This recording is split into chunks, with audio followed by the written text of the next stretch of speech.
બધા ક્યાંક જવાનું હોય, હમણાં વેકેશન પડ્યું છે, કોઈ એવો પ્લાન કરે ખામમાં જવું છે, કોઈ એવો વિચાર કરે કે બાપાને ઘરે એમના 5 દિવસ વેકેશનમાં જઈ આવીએ, કોઈ કે દેશમાં આટો મારીએ છીએ. તો આ 1 દિવસ 5 દિવસ 15 દિવસ આપણે જવું છે, એની આપણે બધાઈ તૈયારી કરીએ. આ વસ્તુ લઈ લીધી, યાદ આવે કે દેશમાં નાખવા મળીએ, નાસ્તા રાખીએ, કપડાં રાખીએ, જે કઈ લેવાનું બધી તૈયારી કરીએ. કંઈક મુસાફરી કરવી થઈ છે, પણ દુનિયાની મોટા મોટી મુસાફરી કરવી છે એની કોઈ તૈયારી આપણે કરતા નથી. આ મુસાફરી 15 દી આપણે રિટર્ન થવાની છે, પણ પહેલી મુસાફરી હતી રિટર્ન આવવાનું નથી. એટલે ભક્તિનું પાછું એટલે આવી રહેવું પડે, સમજ્યા? કે ત્યાં ખાવામાં કામ લાગે.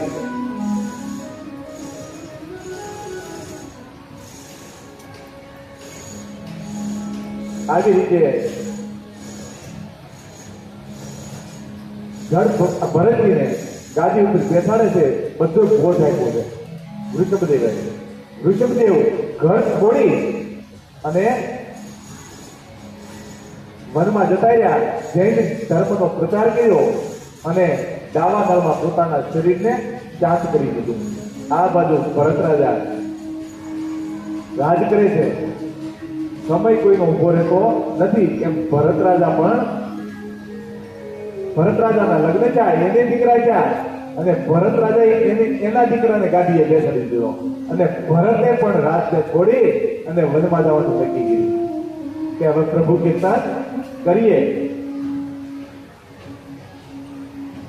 ગંડકી નદીના કિનારે એક ઝૂંપડી બનાવી અને ભરત ભગવાનનું સ્મરણ કરે છે, પૂજા પાઠ કરી અને પોતાના દિવસો પસાર કરે છે. એક દિવસ સવારમાં સંધ્યા કરતા હતા ગંડકી નદીના કિનારે, તો એને એક જોયું કે એક ગર્ભવતી મૃગલીની પાછળ સિંહ પીડ્યો છે, હરણની પાછળ સિંહ પડેલો છે.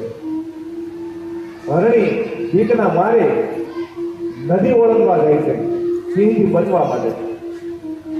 જેવો ઠેકડો મારવા ગઈ ત્યાં ગર્ભવતી હતી, એનો ગર્ભાશય પાણીની અંદર સ્ત્રવી ગયો અને સામે કાંઠે ગઈ કે હરણી મરી ગઈ.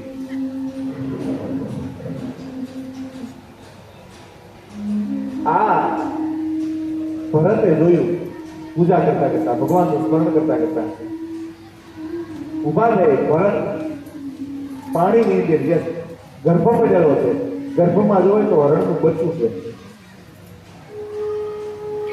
ભરત રાજાને ચિંતા થઈ કે આની મા તો સામે કાંઠે જતા મરણ માંડી છે, હવે આનું વિશે શું, આને કોણ મોટું કરશે? લેવું મારી સાથે લઈ જાઓ અને મારી ઝૂંપડીમાં રાખી અને મોટું કરું. હવે જો ભરત રાજાએ ખાલી ઝૂંપડીમાં લઈ લાવવા તો વાંધો નહોતો, ઘરમાં લાવવામાં કોઈ વાંધો નથી કાંઈ, પણ દિલમાં લાવો એટલે દુઃખ પેદા થાય. આ ભરત રાજા ખાલી ઝૂંપડીમાં હરણના બચ્ચાને નહોતો લેવાનો, પણ એના દિલમાં પણ લાવવા જાય.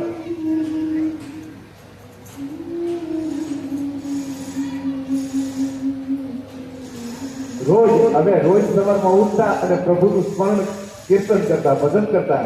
હવે આ હરણની સેવામાં લાગ્યો. આખો દી હરણ કરે, ભગવાનની ત્યાં જગ્યાએ હરણ થઈ ગયું. હરણ ની આજે રમે, હરણ ની આજે આખો દિવસ રમે, હરણ ની આજે જમે. આ બધું હરણ ની આજે કરવા લાગ્યા. આમ કરતા કરતા પરમાત્મા ભરતજી ભૂલી ગયા.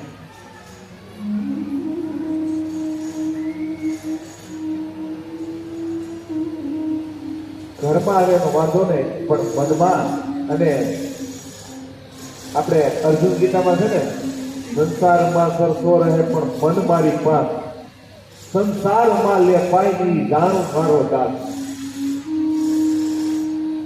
અર્જુન ગીતા ગઈ ને એમાં થયા કરી. સંસારમાં એવામાં કોઈ વાંધો નથી, ભગવાન દાસ જ પડતા, તમે સંસાર ન કરો. તમે લગ્ન ન કરો, તમે દીકરાના બાપ ન બનો, દીકરાની માં ન બનો, બધું કરો, પણ એની ઉપર મોહ ન રાખો. આપણે શું થાય છે, મોહિત થઈ જઈએ.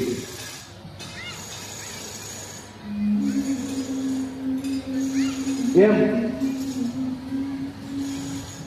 આ ભરત રાજા આખો દી ભગવાનનું નામ લેતા હતા, ત્યાં હરણ કરવા લાગ્યા અને ભગવાન ભૂલાવા.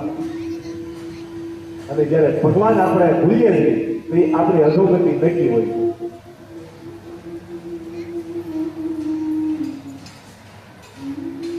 એક દિવસ રમતું રમતું હરણનું બાળક, હરણનું બચ્ચું ઝૂંપડીમાંથી નીકળી ગયું. સાંજ પડી પણ ઘરે આવ્યું નહીં. એટલે ભરત વિચાર કરવા લાગ્યા કે આ બચ્ચું ગયું ક્યાં, આવ્યું કેમ નહીં? અને હરણના બચ્ચાને ગોતવા નીકળી ગયા. હરણનું બચ્ચું મળ્યું ને, પણ હરણની હારે, હરણના બચ્ચાની હારે એટલો પ્રેમ લગાવ બની ગયો કે હરણ નામની માળા પીડ્યા કરવા. એમ કરતા કરતા ભરત રાજાનો અંતિમ સમય આવ્યો. તો ગીતાજીમાં લખ્યું છે કે અંતિમ સમયે જે આપણને યાદ રહે એ આપણને મળે છે. બરોબર? અંતિમ સમયમાં ગીતા બોલાઈ ગયું. ભલે આપણા ઘરવાળા ભાગીને કે બેનને એમ બોલાવતા હોય, પણ ગીતા બોલાઈ જાય તોય આપણો ઉદ્ધાર થઈ જાય. એમ મળતી વખતે આ ભરત રાજા હરણ કરતા દેહ છોડ્યો એટલે બીજો જન્મ એનો હરણ યોનીમાં ગયો.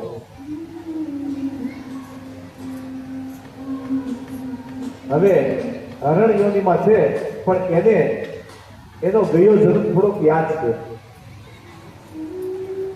હરણ છે, વિચાર કરે છે કે હરણ કરતા મેં દેહ છોડ્યો તો મને હરણની યોની પ્રાપ્ત થઈ છે. આ જન્મની અંદર મારે કોઈને આવીને કઈ લેવા દેવાની છે, ખાવું પીવું કાંઈ નથી, અને ભગવાનનું ભજન જ કરવું છે. હરણની યોનીમાં સૂકા પાંદડા ક્યારેક ક્યારેક ખાય છે ને આખો દિવસ 24 કલાક હરિનું સ્મરણ કરે છે. એમ કરતા કરતા હરણ યોનીમાંથી પણ આ ભરતનો દેહ ત્યાગ કર્યો છે. ત્રીજો જન્મ આવ્યો ભરતનો એક બ્રાહ્મણની ઘરે. બ્રાહ્મણની ઘરે 4 દીકરા છે. એમાં ભરત છે નાના છે બધા કરતા. ભરતને ભણવા બેસાડે છે, પણ ભરત હવે ચાલતે થઈ ગયા છે કે મારા મગજમાં બીજું કઈ આવવા જ નથી દેવું છે. નારાયણ સિવાય મારા મગજમાં તો ભૂતભૂત નહોતો. એટલે નાનપણથી પરમાત્માનું નામ લે છે અને ગાંડા જેવું વર્તન કરે છે. એનું આવું વર્તન હોય, બધાએ એનું નામ ભરત પાડ્યું, પણ બધાએ આવું વર્તન કરતા હતા એટલે બધા જળ ભરત થઈ ગયા કહેવાય. જળ જેવો છે ભરત છે, પણ જળ ભરત આવો. આપણે એને કહેવાય હું જળ ભરત જેવો છો.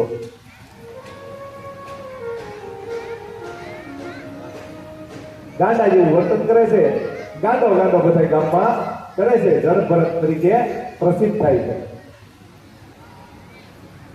ભણવા બેહાડ્યા તો ભણવામાં પણ ધ્યાન દીધું નહીં કે ભણવું ને તો કંઈક કામ કરવું પડે. કામ કરવું પડે તો હરી ભૂલાઈ જાય, અને હરી ભૂલાઈ જાય તો હવે મારે ચોથો જન્મ લેવો નથી કે. એટલે ભણવામાં ધ્યાન પડ્યા, ભણ્યા પણ નહીં અને પાછા આવ્યા. એ પેલા 3 ભાઈઓ જે હતા એ બહુ હોશિયાર હતા. બાપા તો પેલા દેવ થઈ ગયેલા હતા, માતા હતા.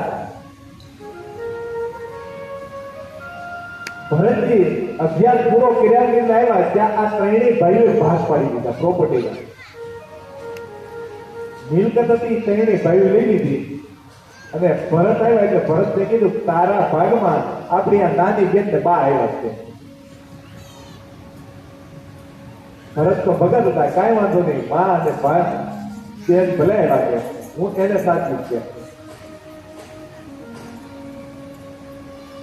મા અને બેનને સાચવે છે. સમય જતા માની પણ આયુષ્ય પૂરી થાય છે અને મા સ્વર્ગે રહે છે. ભરતને ઘણી ઈચ્છા છે કે હું ઘર છોડી અને તપ કરવા જતો રહું, પણ ભરત જાણે છે મારી જવાબદારી મારી નાની બેન છે, એના લગ્ન ન થાય ત્યાં સુધી હું જઈ શકું નહીં.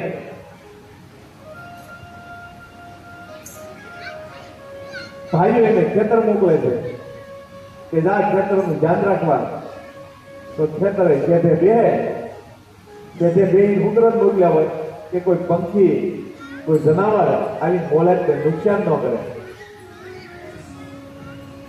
તો ભરતજી જેઠે બેઠા બેઠા બધા બોલાવે, રામ કી ચિડિયા રામ કા ખેત, આવો ચિડિયા ભરલો જી ભરતે હાલો ભરતે.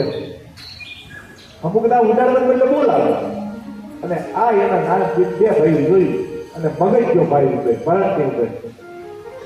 ખેતરમાં તો પાવડા હાથો હોય જ, પાવડાનો હાથો કાઢી બહુ માર્યો ભરત બે ભાઈએ. અને ભરત સાંજે ઘરે આવે છે. ભરત ઘરે આવ્યા પણ બેનને વાત નથી કરી કે ભાઈ મને માર્યો, પણ ભાઈ મારતા હતા ભરતને ત્યારે એની બેનની બેનપણી જોઈ ગઈ. ખાવાની માટે વાસી વધેલું અનાજ આપે છે, વાસી વધેલું અન્ન ભરતજીને ખાવા આપે છે. આવા દિવસો પણ ભરત તો ભગવાનના સ્મરણ જ કરે છે. એની બેનપણી એની બેનને કીધું કે આજ તારા ભાઈને તારા બે ભાઈ બહુ માર્યો, અને બેન થી આ સહન ન થયું. બેન કે ભાઈ આવો અડધું કરેલો રોટલો ખાવો એની કરતા તું જતો રહે કે મારતો ન ખરો કે ખાવાનો તો વરસ ચાલે, પણ મારે એ થોડું ખવાય. ત્યારે ભરત કહે છે બેન, ભરતની બેનને લગ્ન નથી કરવા કે હું જો વહી જાય તો ભરત નું શું થાય એ માટે. તો ભરત કહે છે બેન મારી જવાબદારી છે, તું સાસરે નહીં જાય ને ત્યાં સુધી મારે તારું ધ્યાન રાખવું પડે કે તું સાસરે જતી રહે પછી હું પણ ભગવાનનું ભજન કરવા જતો રહીશ. બેનને ઈચ્છા નથી લગ્ન કરવાની, પણ ભાઈને છૂટો કરવા માટે ભાઈઓના ત્રાસમાંથી બેને કીધું કાંઈ વાંધો નહીં કે ભાઈ તું જ્યાં પણ મારી સગાઈ કરીશ અને મને જ્યાં મોકલીશ ત્યાં હું જઈશ કે. ભરતે એની બેનના લગ્ન કરી દીધા, ધામધૂમથી લગ્ન કર્યા.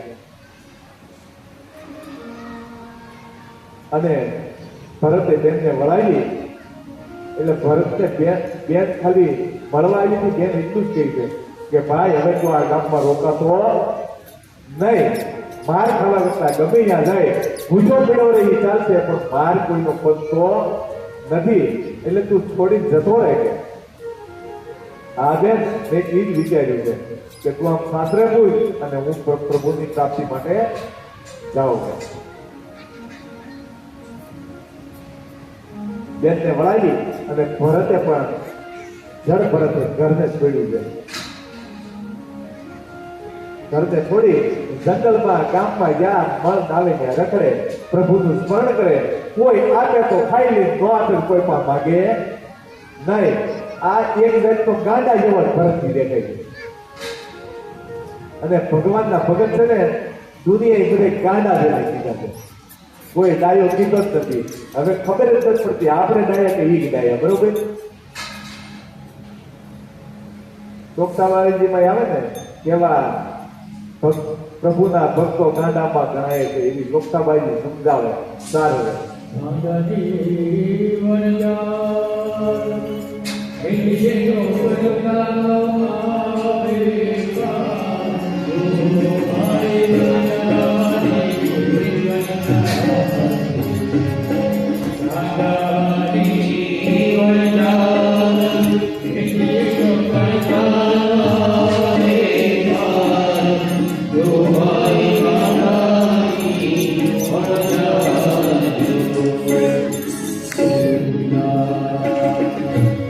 Hallelujah.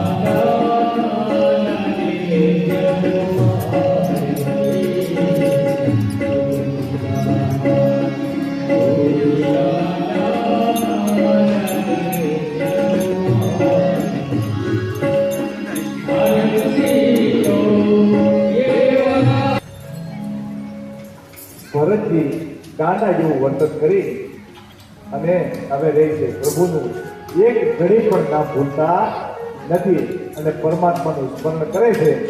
આગળની કથા આપણે બીજા સત્રની અંદર કરશું. આજની કથાને અહીંયા વિરામ દેવામાં આવે છે, પણ 2 મિનિટ માટે સીતારામ રામ રામ સીતારામ રામ રામ સીતારામ રામ રામ સીતારામ